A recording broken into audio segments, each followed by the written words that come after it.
E entre os trabalhadores em geral, você tem uma massa de trabalhadores que são distintos aos olhares desse capitalismo na sua forma de dominação, opressão e exploração. Então, não há possibilidade, na minha opinião, da gente discutir o tema do fim do racismo sobre o tema tão latente que é quem se usufrui desse racismo.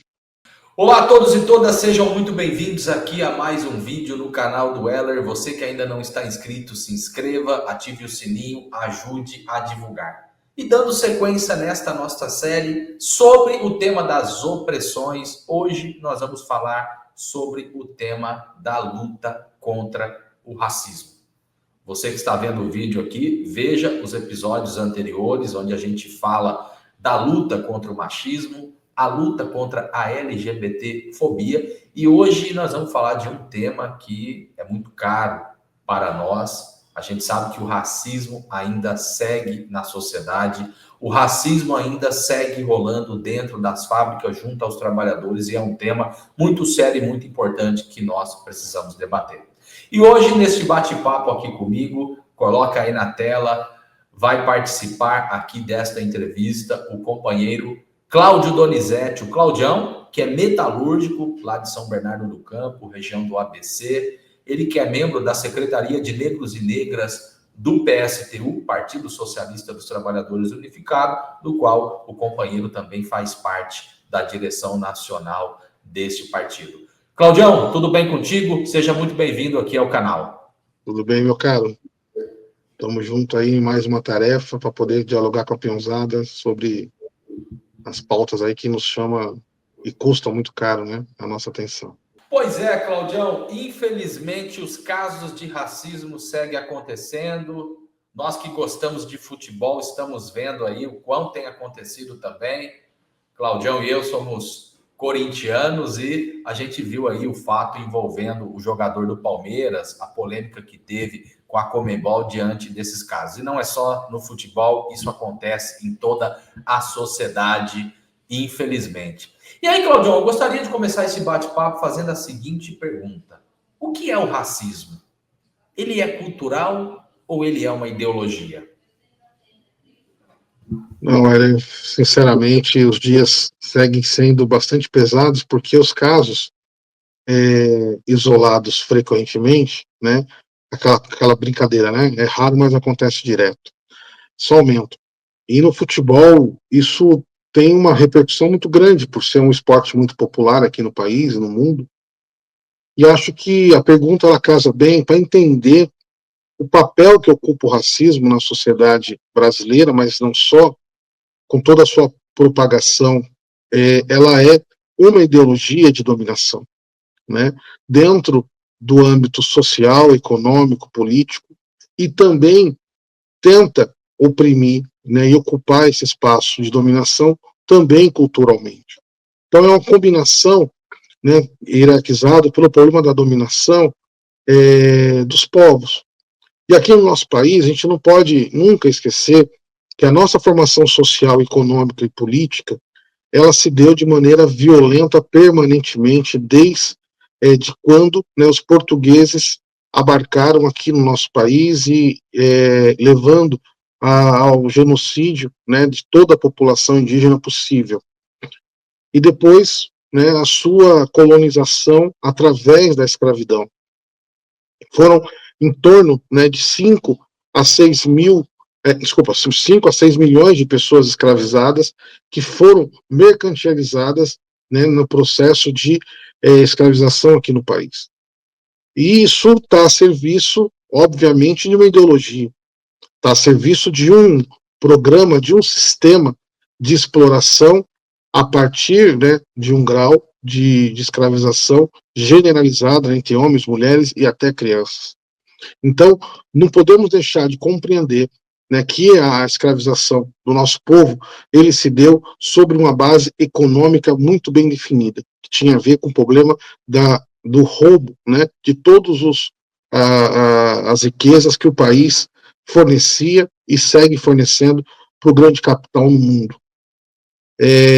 essa ideologia tenta trazer para dentro da sociedade uma justificativa de inferioridade de parte da população, da humanidade, inclusive sobre os corpos negros escravizados. E isso não pode ser algo que a gente entenda que é só uma manifestação cultural, de diferenças de cultura. Não, isso não é simplesmente cultural. Isso é uma apropriação de pessoas humanas que são inferiorizadas sobre os seus corpos a partir da escravidão e a partir da exploração deles. No século XIX, no século XVIII ainda, o que se dizia, né?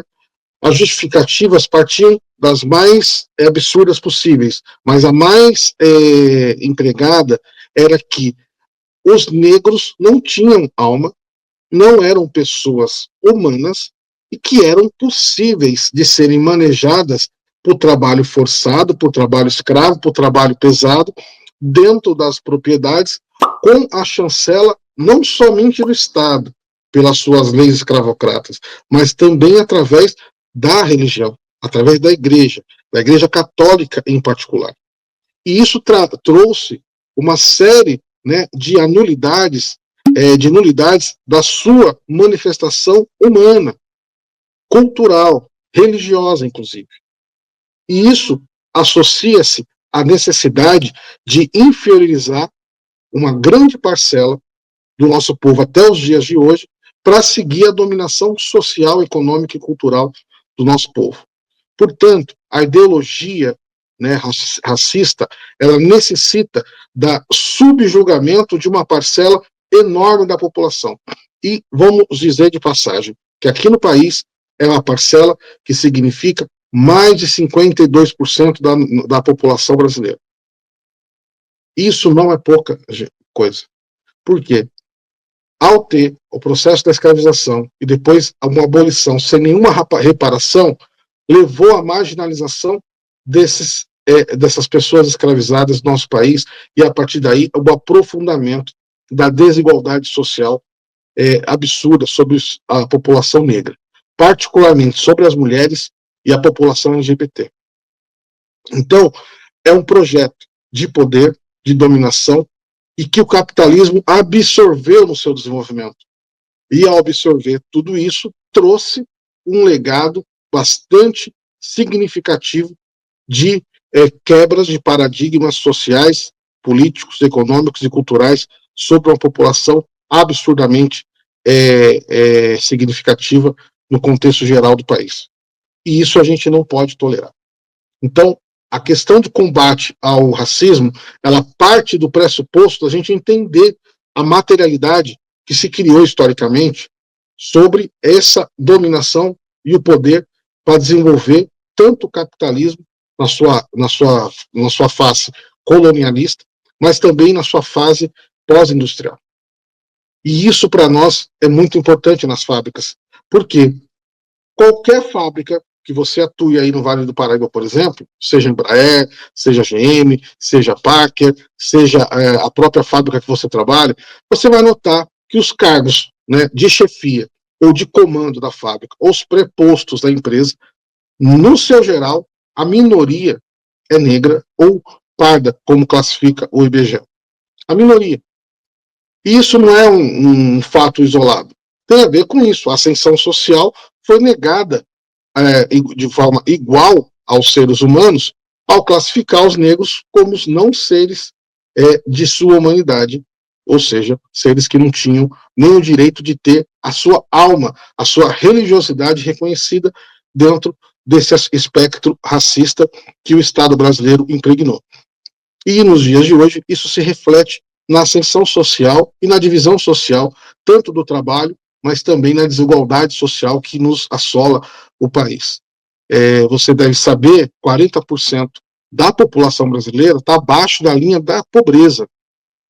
E não é de se esperar que os negros sejam minoria nisso. Pelo contrário, quase que a totalidade dessas pessoas estão dentro do espectro dessa racialidade construída socialmente. Né? Então, são homens negros, mulheres negras, crianças negras, LGBTs negros, que fazem parte dessa faixa da população no país. Vai se diminuindo essa diferença com o combate ao racismo, o combate às instituições, o combate à opressão e exploração? Sim. Tem mecanismos paliativos? Também tem, como as cotas, por exemplo. Mas elas sozinhas não conseguem desmontar um esquema que está ancorado, estruturado sobre a exploração, né, da população em geral e de negros em particular a partir dessas diferenças. Por isso que nós discutimos, por exemplo, a questão da reparação histórica da escravidão, porque não é de menor monta o conjunto de danos constituídos sobre a classe trabalhadora dentro desse espectro histórico.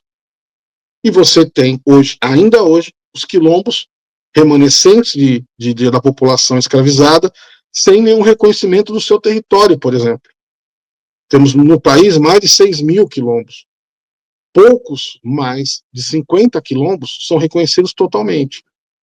Então, imagina só, essa totalidade ainda dos remanescentes de escravizados não tem a sua titularidade da terra garantida no nosso país. Então, são exemplos como esse que eu acho que demonstram que sim, é ideológico, né, é político, é econômico, mas também é cultural. Então, é uma combinação de fatores que levam a gente estar discutindo ainda nos dias de hoje, não só dentro da fábrica, também no futebol, na sociedade, a necessidade de combater tanto o racismo como o próprio capitalismo, que absorve todas essas diferenças para poder lucrar cada vez mais sobre o lombo dos trabalhadores.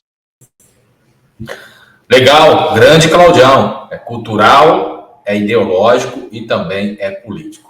Você que chegou até aqui, que ainda não está inscrito no canal, se inscreva, ative o sininho, ajude a divulgar. Hoje a gente está batendo um papo aqui sobre o que é o racismo e o porquê que nós precisamos combatê-lo.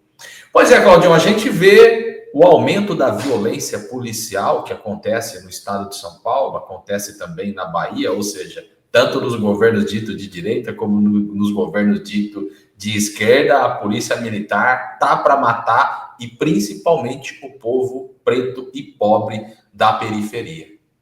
E quando você vê as imagens que tem rolado, e eu acho legal quando rola as imagens, porque com isso você vê, e principalmente hoje com o papel que cumpre as redes sociais, a covardia no qual isso acontece e a ampla maioria dos que morrem são negros, né? Isso é um dado concreto, isso faz parte da estatística.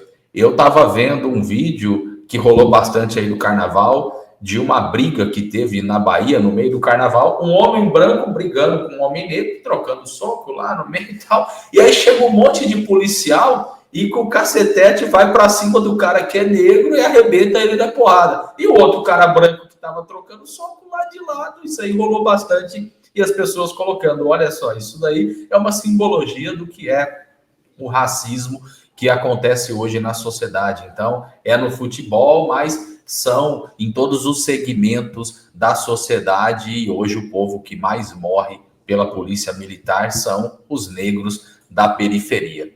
Agora, Claudião, essa é a pergunta que nos outros temas também foi feita. Acho que foi legal a sua explicação, explicando, além da questão cultural e ideológica, também a questão política. É possível, Claudião, um dia a gente viver em uma sociedade onde não exista mais o preconceito racial, onde aquele de pele branca conviva tranquilamente com aquele que é de pele negra, enfim, é possível? E se sim, qual seria a saída para isso? Olha, a pergunta é muito importante. Ela parte desses exemplos que você deu, que você tem estruturalmente o racismo como o desenvolvimento de uma ideologia, ou seja, de um mecanismo de poder que domina a sociedade, ou seja, faz doutrinar-se sobre ela o poder de uns sobre os outros, ou seja, quem tem os meios de produção, que são os capitalistas, os burgueses, o imperialismo, as multinacionais, etc., sobre os outros, que são os trabalhadores em geral. Só que entre os trabalhadores em geral, você tem uma massa de trabalhadores que são distintos aos olhares desse capitalismo na sua forma de dominação, opressão e exploração.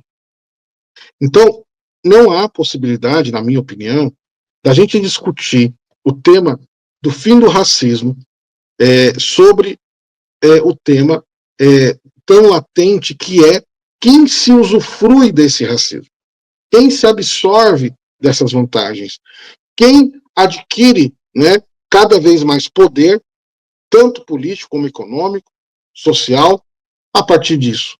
Não são os trabalhadores brancos, não são a população geral branca, não são os pequenos comerciantes brancos. Não. Quem se apropria de tudo isso é o grande capital que está dentro da divisão social dos seus negócios, do seu trabalho, né, da sua exploração, tanto continental como intercontinental, da apropriação da mão de obra desses trabalhadores negros de maneira absurda. Nós escrevemos para o site do partido no começo do ano. Todo ano sai uma pesquisa de quantos trabalhadores foram resgatados de trabalhos análogos à escravidão ou próximos da realidade da escravidão do século passado. E só vem aumentando o número de trabalhadores que vem sendo resgatados. Mas qual é o problema? O aumento não é condizente com o investimento tanto para o combate como para a fiscalização. Então, as multas pagas dos resgates desses trabalhadores em trabalho análogo à escravidão, por exemplo, em média, ela custa R$2.000 ao mês para cada trabalhador que foi resgatado. Então você imagina só, você trabalha por 5 anos numa lavoura de cana em estado de trabalho análogo à escravidão. Ao você ser resgatado, você recebe uma multa. A empresa é multada e você recebe uma indenização. Essa indenização custa, em média, R$2.000, R$2.500 por cada mês que o trabalhador foi colocado em trabalho escravo. Isso é um absurdo. Porque, primeiro, a escravidão é um crime contra a humanidade das pessoas. Então, é um crime que não prescreve, primeiramente. Ele não tem o peso jurídico e econômico equivalente ao dano causado aos trabalhadores.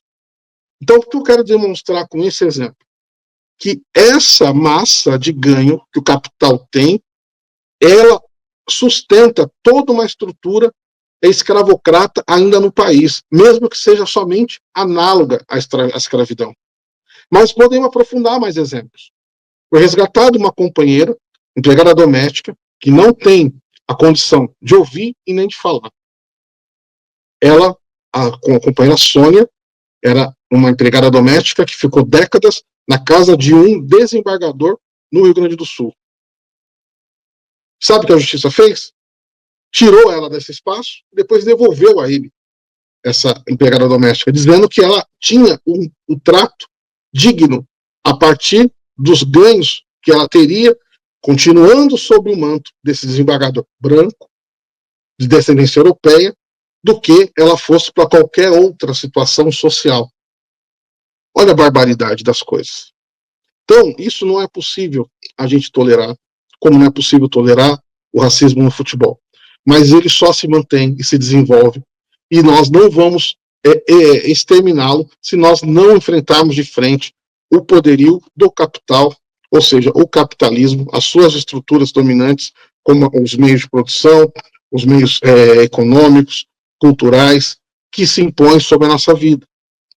Então, a resposta talvez seja bastante dura, mas é exatamente isso.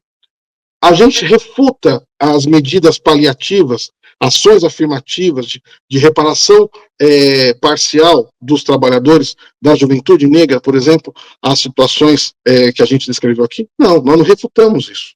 As cotas foram uma conquista muito importante da juventude. As ações afirmativas, né, como o ingresso na universidade, também são ações importantes. Mas elas não resolvem estruturalmente as nossas vidas. Não só no presente, mas no futuro dos nossos filhos, dos nossos netos e no nosso próprio futuro. Porque a condição hoje de vida dos trabalhadores, pra você ter ideia, na cidade de São Paulo, ou seja, o estado mais rico da nação, você tem a desumanidade dos trabalhadores sobre o âmbito da perspectiva de vida desses trabalhadores. Para você ter ideia, quem mora em Moema tem 27 anos, em média, mais chances de viver, ou seja, vive 27 anos a mais de quem vive na cidade de Tiradentes. E sabe quantos quilômetros divide um lugar do outro? 27 quilômetros.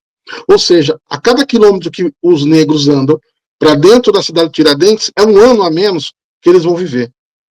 E o inverso é um ano a mais que você tem de condição de defender-se, né, do jugo, tanto da polícia, como do Estado, como da própria violência em geral, e mesmo das condições de trabalho. Então, a nossa localização nesse processo é transformar a sociedade, é fazer uma luta revolucionária na sociedade, para a gente transferir o poder social, econômico e político às mãos dos trabalhadores. Então, construir ferramentas como o PSTU, né, como outras organizações que têm, de fato, né, um programa para essa saída, é muito importante. Então, o papel que o sindicato cumpre aí também é um papel muito importante, que tem a ver com debater com os trabalhadores a totalidade do problema da exploração e da opressão desses trabalhadores, e não só dos negros. Porque eu digo para os companheiros, a opressão dos negros, o racismo sobre os negros e as negras na sociedade, eles ajudam, como ajuda o machismo, como ajuda a LGBTfobia, a oprimir ainda mais também os trabalhadores brancos. Porque no rebaixamento das pautas econômicas, políticas, sociais, que a gente precisa lutar juntos. Então, a divisão no ataque, ele rebaixa as nossas pautas e as nossas perspectivas no contexto geral, sejam de brancos e de negros.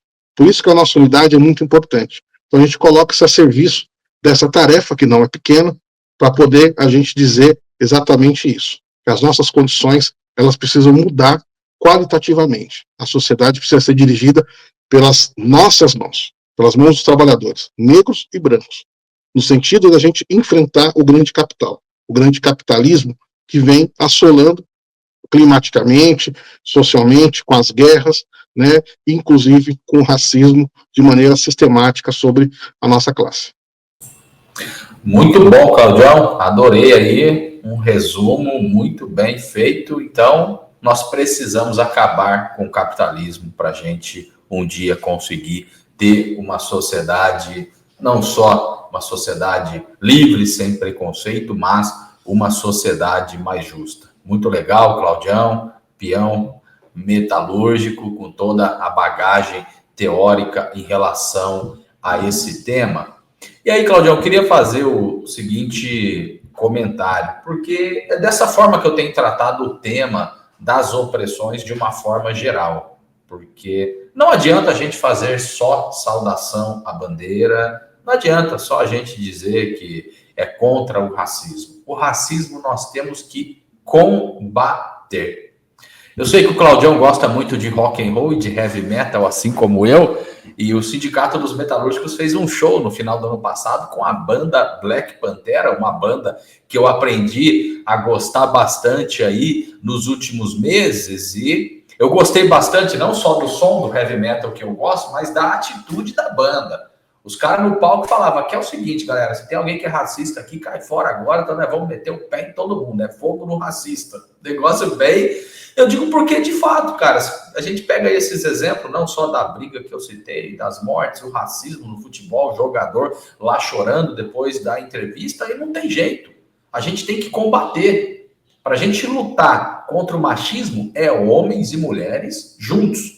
Para a gente lutar contra a LGBTfobia, tem que estar os gays, as lésbicas e os héteros juntos. E para a gente combater o racismo, não é os negros e os brancos, todo mundo junto. Então, quando você vai de uma forma ofensiva, fogo nos racistas, cara, você citou aí, e é parte do debate, nós defendemos um Estado laico, mas o papel que a Igreja Católica cumpriu no passado, parte do que você respondeu na primeira pergunta. Então, nós temos que falar a realidade para as pessoas. E você já deve ter visto aquele livro que retrata um pouco da escravidão, que a gente tem aí, que a gente vende pela editora Sanderman, e tem aquelas imagens. Tem um companheiro que ele até leu esse livro, ele veio falar comigo, ele falou, cara, pô, eu não aguento ver essas coisas, eu choro. Eu falei, cara, tem que ser chocante, que mostra lá as crianças com os braços e com as pernas cortadas, que era assim que funcionava na Bélgica. Quem era escravo, quem era negro. Então,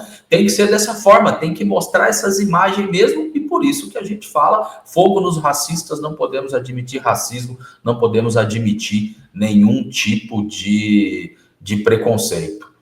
Queria passar aí para você, Claudião, para você fazer as suas considerações finais. Pessoal, quem ainda não está inscrito no canal e você que gostou, que se interessou aqui por essa entrevista, se quiser entrar em contato, peço aí, Claudião, para você falar da revista Raça e Classe. Nós fizemos no Sindicato dos Metalúrgicos no ano passado, veio aqui o companheiro Hertz, que também é da Secretaria de Negros e Negras do PSTU, um grande de um debate que nós fizemos aqui no Dia da Consciência Negra. Então, quem se interessou, quiser adquirir, quiser entrar em contato, então eu passo aí para você fazer as suas considerações finais e a propaganda não só dessa revista, mas de outro artigo, outro conteúdo que você queira divulgar.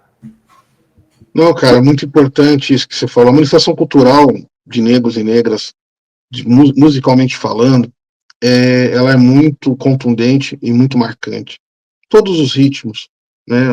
O rock and roll, ele só é possível ter a magnitude que tem e a introspectividade que ele traz a partir dos lastros sociais que se teve nas suas origens.